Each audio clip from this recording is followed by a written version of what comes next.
ఆర్థిక సంవత్సరానికి సంబంధించిన రాష్ట్ర బడ్జెట్ను ఆర్థిక మంత్రి పయ్యావుల కేశవ్ ఏపీ అసెంబ్లీలో ప్రవేశపెట్టారు. అలాగే శాసనమండలిలో మంత్రి కొల్లు రవీంద్ర బడ్జెట్ను ప్రవేశపెట్టారు. అనంతరం వ్యవసాయ బడ్జెట్ను మంత్రి అచ్చెన్నాయుడు అసెంబ్లీలో సమర్పించారన్నారు. మండలిలో మంత్రి నారాయణ వ్యవసాయ బడ్జెట్ను ప్రవేశపెడతారు.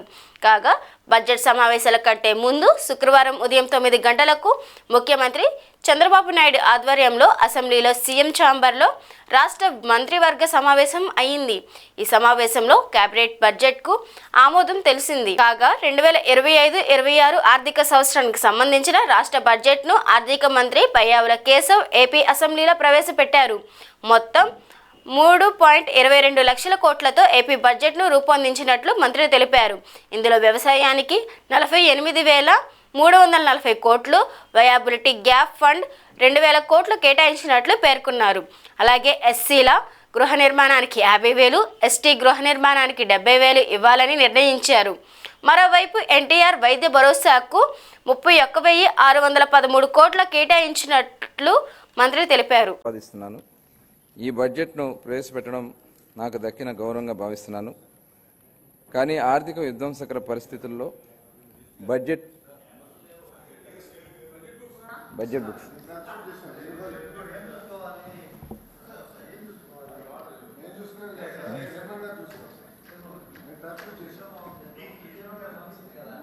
బుక్స్ వచ్చింది.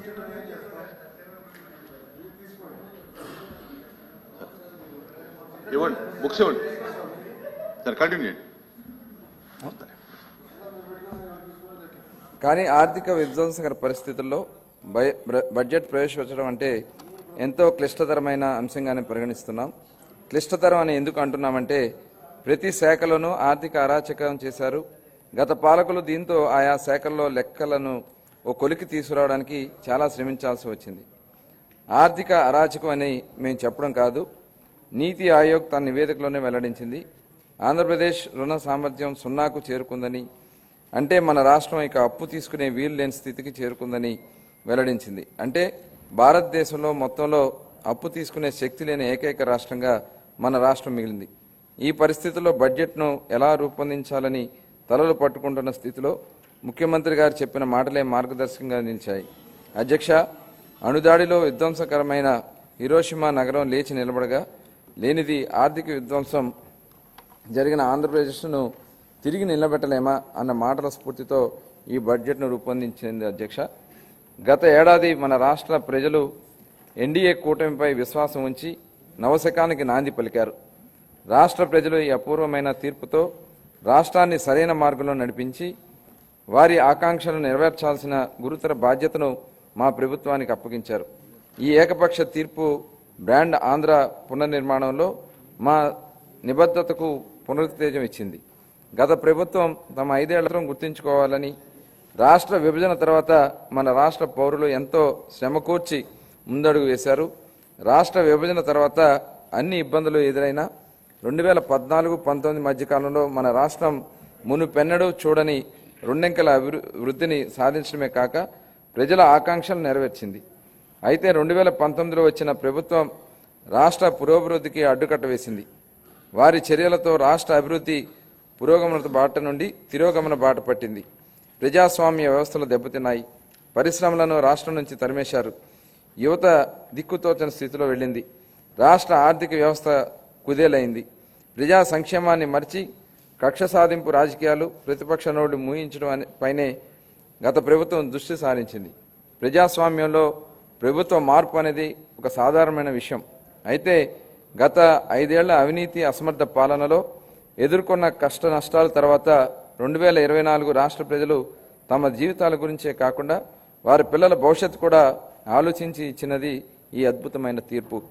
93% సీట్లు, 57% ఓట్లు, అసాధారణ మెజార్టీతో ప్రజలు వారి పిల్లల భవిష్యత్తు మరియు సంరక్షణ బాధ్యతలను మా ప్రభుత్వానికి అప్పగించారు.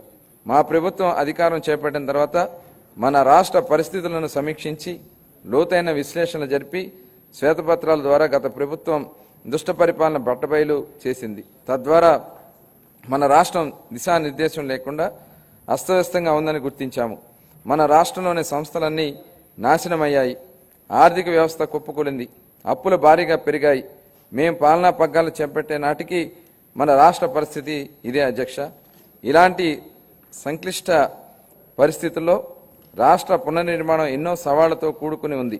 దీన్ని అధిగమించడానికి ఎంతో ధైర్యం, ఆశావహ దృక్పథం గల నాయకత్వం అవసరం.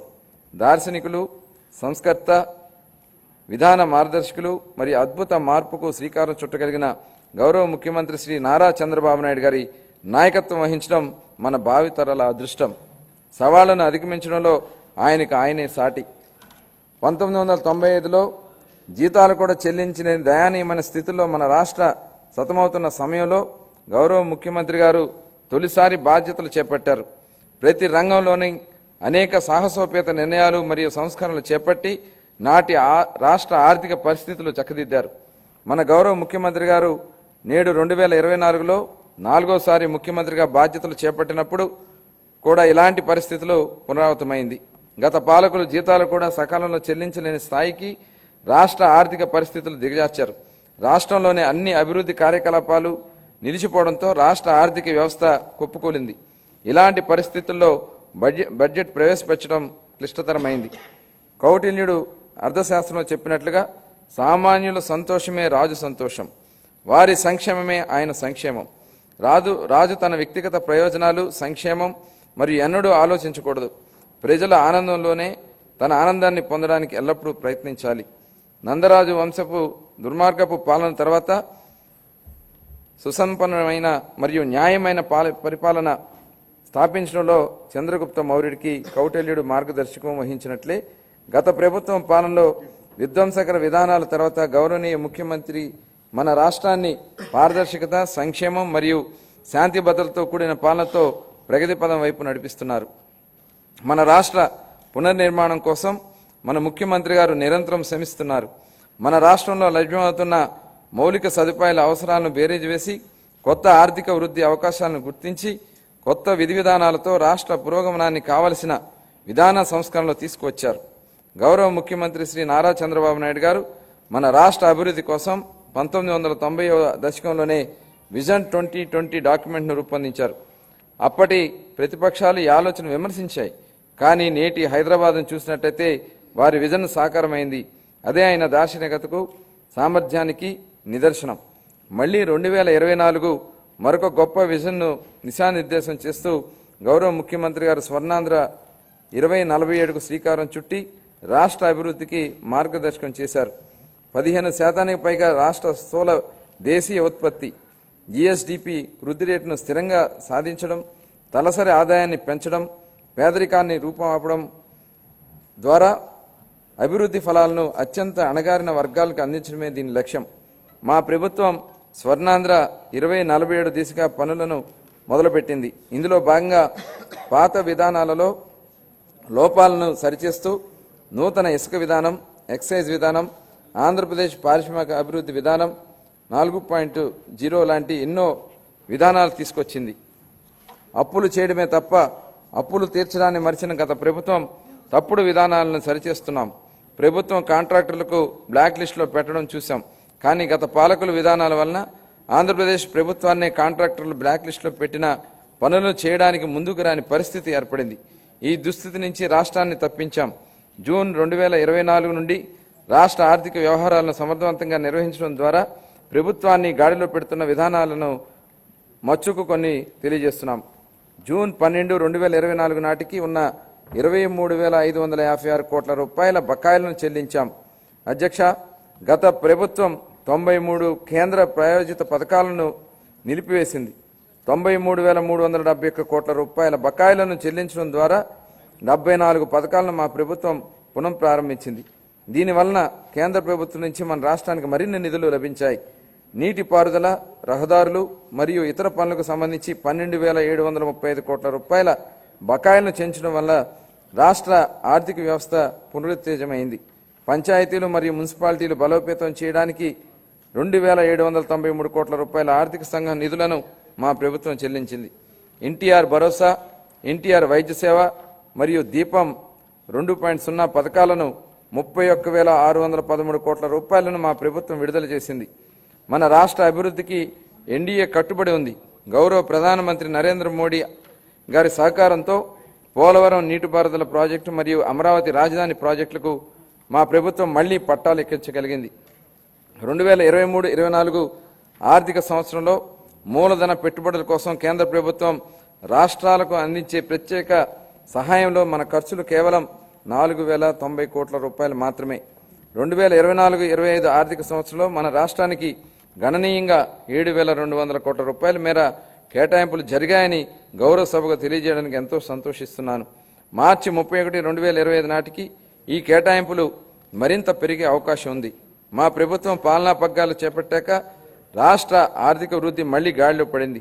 2024-25 ఆర్థిక సంవత్సరానికి మొదటి ముందస్తు అంచనాల ప్రకారం రాష్ట్ర స్థూల దేశీయ ఉత్పత్తి జిఎస్డిపి 12.94% వృద్ధి చెందింది.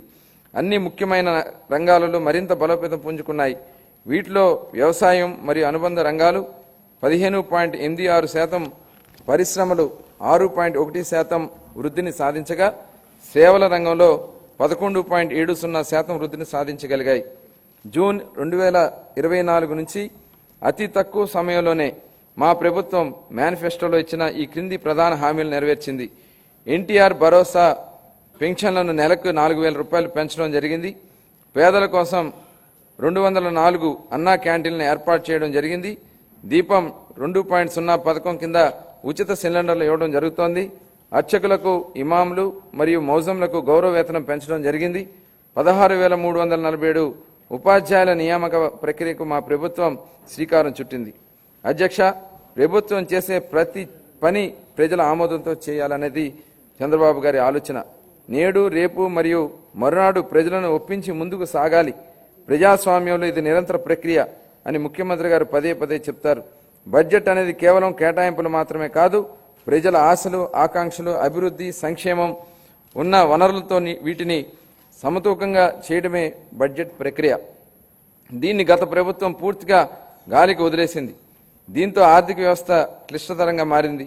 దీన్ని సరిదిద్దే దిశగా 2024-25 ఆర్థిక సంవత్సరం బడ్జెట్ మన రాష్ట్ర దిద్దుబాటుకు పునాది వేసింది.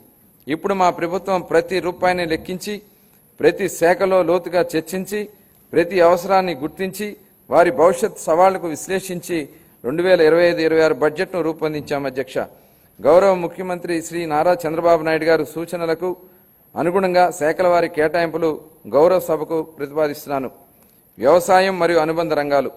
ప్రముఖ వ్యవసాయ శాస్త్రవేత్త డాక్టర్ ఎంఎస్ స్వామినాథన్ గారి మాటలు నాకు గుర్తుకొస్తున్నాయి. వ్యవసాయం గాడి తప్పితే మరేదీ సక్రమంగా సాగడానికి అవకాశం ఉండదు.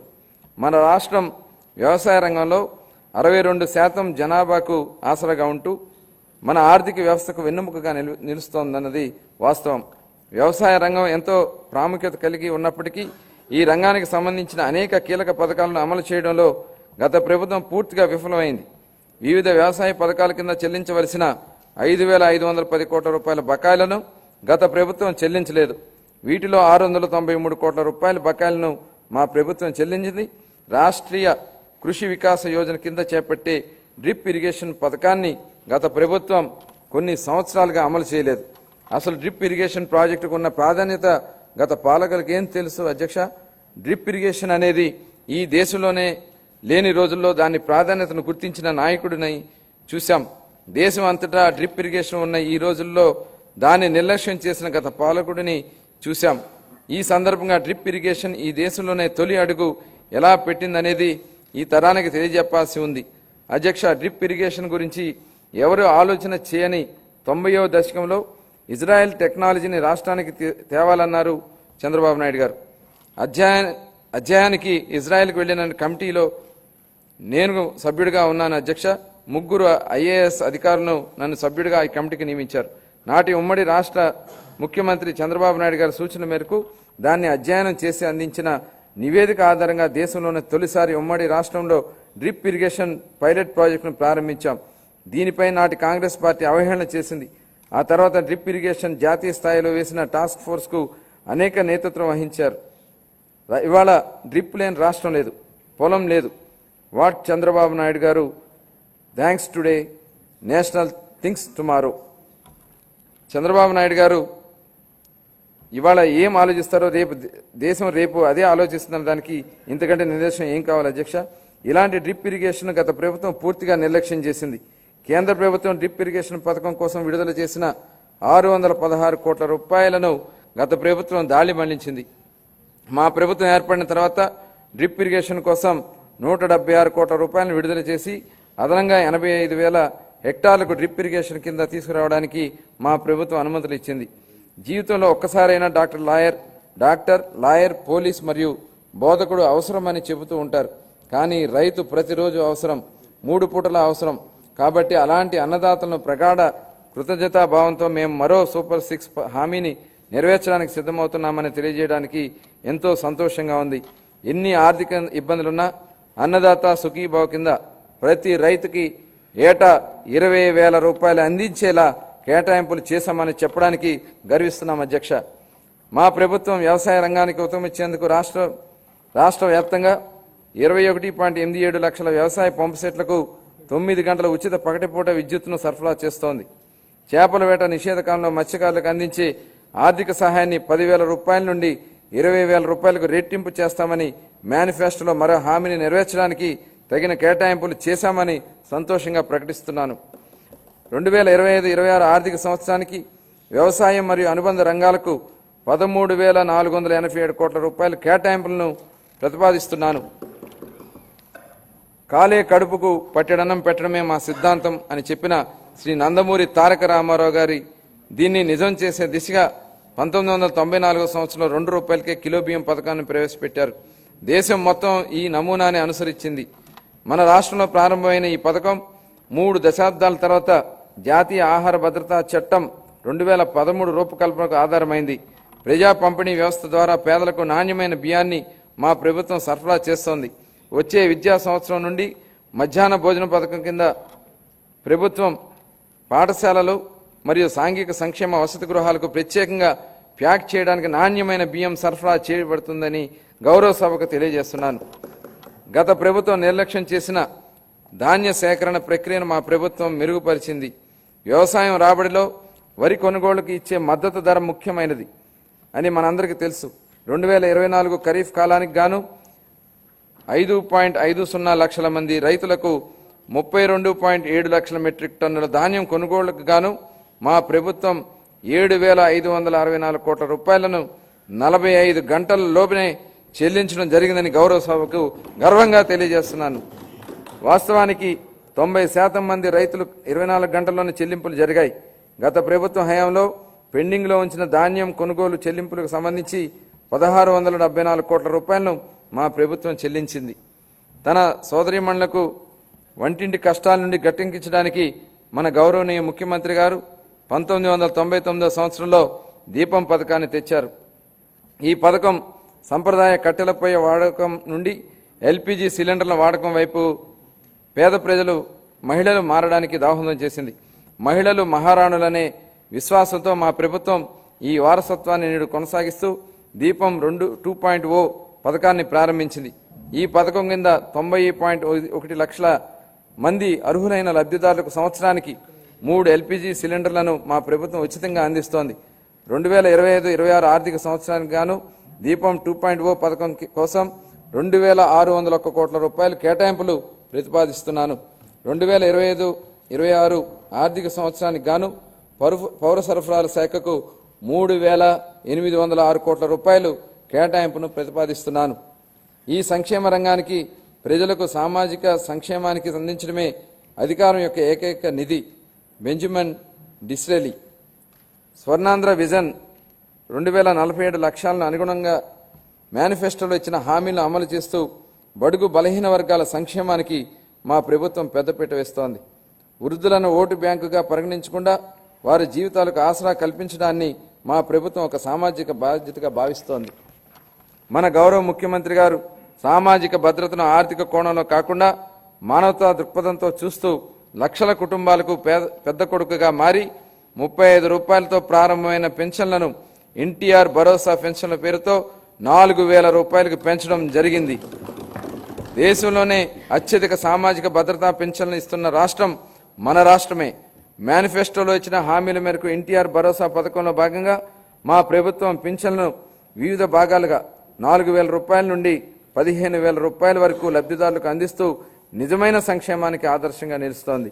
షెడ్యూల్ కులాలు మరియు తెగల విద్యార్థుల విద్యా సామాజిక భద్రత మరియు ఆర్థిక సాధికారతలపై మా ప్రభుత్వం దృష్టి సారించి వారి కోసం ఫ్రీ మెట్రిక్ మరియు పోస్ట్ మెట్రిక్ ఉపకార వేతనాలను అందిస్తోంది. మా ప్రభుత్వం మొత్తం 27.39 లక్షల మంది షెడ్యూల్ తెగల సామాజిక ఆర్థిక అభివృద్ధికి కట్టుబడి ఉంది. వీరిలో 4.93 లక్షల మంది బలహీన గిరిజనులే.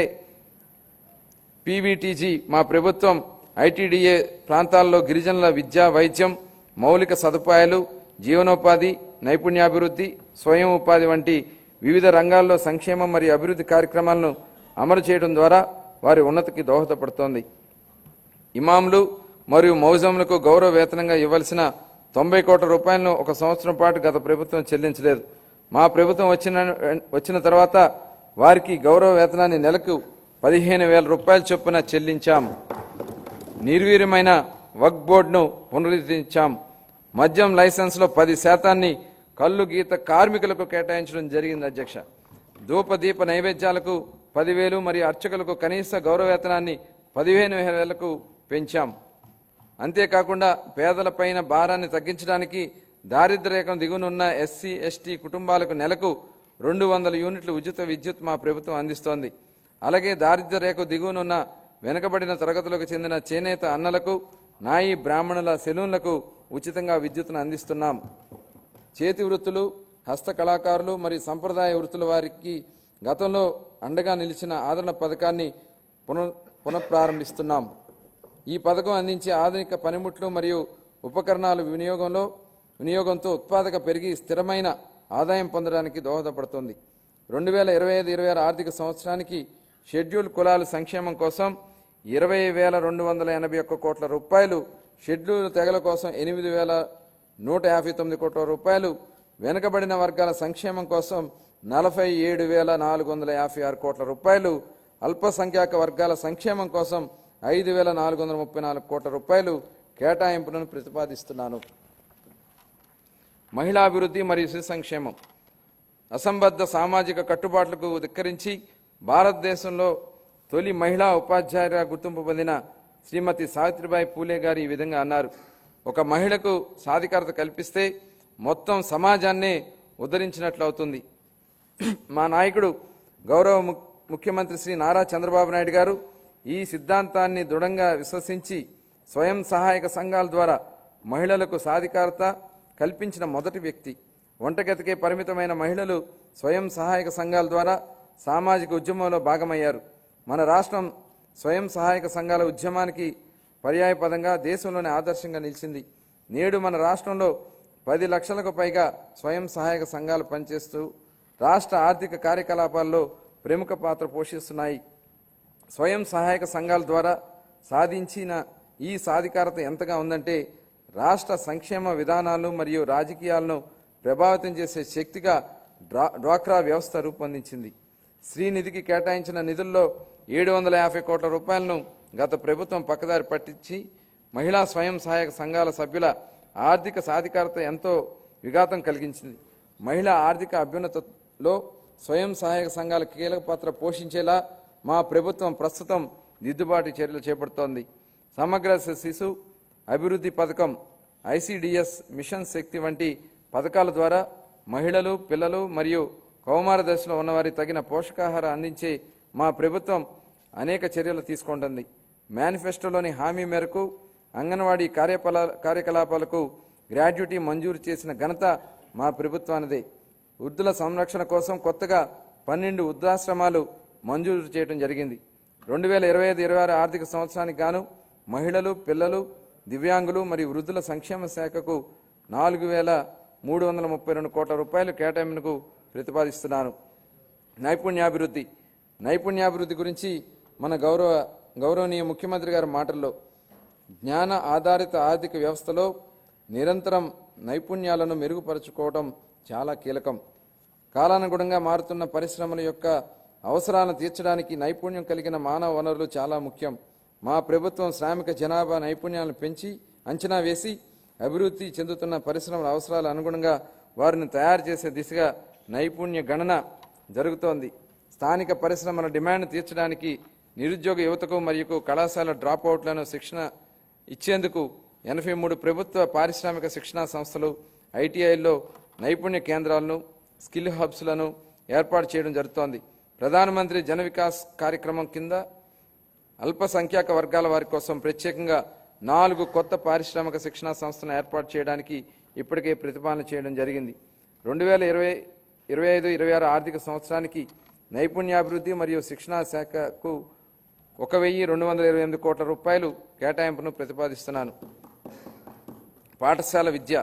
గత ప్రభుత్వం దుర్మార్గపు పాలనా కాలంలో రాష్ట్ర విద్యా వ్యవస్థపై దృష్టి సారించకపోవడం, నిర్లక్ష్యం మరియు తప్పుడు విధానాల వలన మన రాష్ట్రంలో 2.43 లక్షల మంది విద్యార్థులు బడి మానివేయడంతో వారి భవిష్యత్తు ప్రమాదంలోకి నెట్టివేయబడింది. ఇలాంటి పరిస్థితుల్లో విద్యా వ్యవస్థను చక్కదిద్దే అత్యంత కఠినమైన బాధ్యతను మంత్రి నారా లోకేష్ గారు తన భుజస్కంధాల మీద వేసుకున్నారు.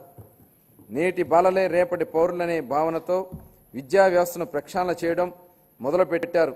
రిజల్ట్ ఓరియంటెడ్ ఎడ్యుకేషన్పై దృష్టి సారించి ఆర్టిఫిషియల్ ఇంటెలిజెన్స్ వంటి టెక్నాలజీలను ప్రధాన